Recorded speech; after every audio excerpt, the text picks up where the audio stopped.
Maintenant, la question qui intéresse tout le monde. Combien ils ont payé? La réponse officielle, personne ne la sait. Le montant n'est pas public, ce qui est normal pour ce type de deal. C'est confidentiel entre les parties. Mais Squeezie, lui, en a parlé le 23 avril durant un live. Ce qu'il nous a dit nous donne une fourchette pour estimer justement le montant de ce deal.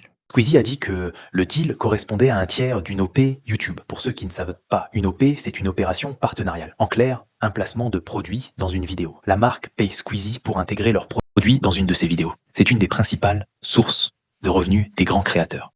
Mais combien ça vaut une OP sur la chaîne de Squeezie?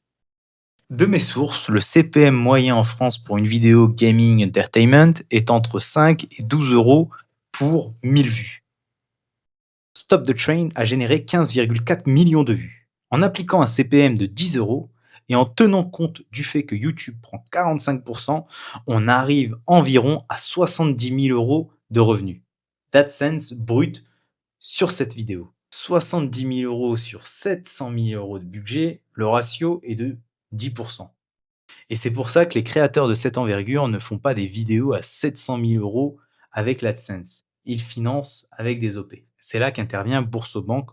Ce type d'activation pour Squeezie sur un format événementiel de cette envergure se situe probablement entre 150 000 et 300 000 euros. C'est là qu'on rentre dans l'hypothèse pure et dure. Mais pour ce type d'activation, quand on est Squeezie, l'un des premiers youtubeurs français, pour ne pas dire le premier sur du long format, lorsqu'on souhaite le sponsoriser, généralement, on est quand même sur un montant à 6 chiffres. Et ma fourchette se situerait entre 150 000 et 300 000 euros. Car ce n'est pas un placement de 30 secondes.